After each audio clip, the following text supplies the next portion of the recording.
সম্মেলনকে কেন্দ্র করে আমরা শহরে যে বিলবোর্ড লাগিয়েছিলাম তা আজকে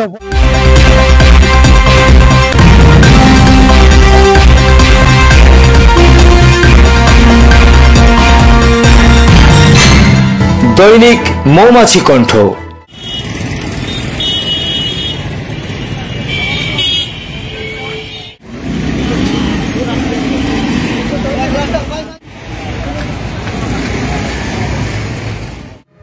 আজকে আমরা পৌর সম্মেলন ঘিরে যে ব্যানার ফেস্টুন সারা শহরে লাগানো হয়েছে তা আমরা আজকে নবনির্বাচিত তৈলুর রহমান ভাই, সিনিয়র সহসভাপতি সৌরভ মজুমদার ইমন ভাই, সিনিয়র যুগ্ম সম্পাদক কামাল আহমদ, আমরা সবাই মিলে সকাল থেকে আজকে ব্যানার ফেস্টুন আমরা তুলে রাখছি এবং শহরকে পরিচ্ছন্ন রাখার জন্য আমরা বদ্ধপরিকর এবং সামনে দিন ইনশাআল্লাহ দেখা হবে পৌরকে আপনাদের নিয়ে।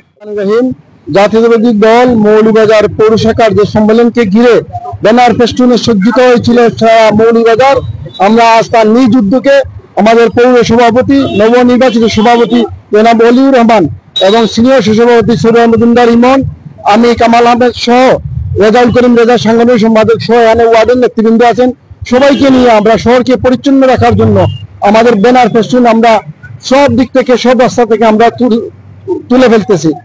মৌলভীবাজার পৌর বিএনপির সম্মেলন উপলক্ষে আমরা বিভিন্ন প্রার্থী যে বিলবোর্ড আমরা এখানে লাগিয়েছিলাম, আমরা মৌলভীবাজার পৌর বিএনপির সভাপতির নেতৃত্বে আজকে আমরা এই সকাল থেকে আমরা পৌরসভার বিভিন্ন মোড়ের যে ব্যানার আছে ব্যানার গুলো অপসারণ করছি। আমরা আমাদের সাথে এখানে পৌর বিএনপির নবনির্বাচিত সভাপতি ছাড়াও পৌর বিএনপির নবনির্বাচিত যুগ্ম সাধারণ সিনিয়র যুগ্ম সম্পাদক কামাল আহমেদ এবং সাংগঠনিক সম্পাদক রেজাউল করিম রেজা এবং আমাদের 4 নম্বর ওয়ার্ড বিএনপির সভাপতি জনাব মোশাহিদ আহমদ মোশাহিদ ভাই, সাধারণ সম্পাদক শেখ নজরুল ইসলাম সহ অন্যান্য নেতৃবৃন্দ উপস্থিত ছিলেন।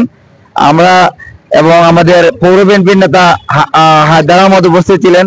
আমরা আশা করি যারা এই সম্মেলন বা কোনো উপলক্ষে আপনাদের প্রচারণা করবেন, নিজ উদ্যোগে ফেস্টুন, ব্যানার এবং বিলবোর্ড সরিয়ে ফেলবেন, তাহলে শহরের সৌন্দর্য অনেকাংশে বৃদ্ধি পাবে। ধন্যবাদ। সালাম আলাইকুম। বিসমিল্লাহির রহমানির রহিম।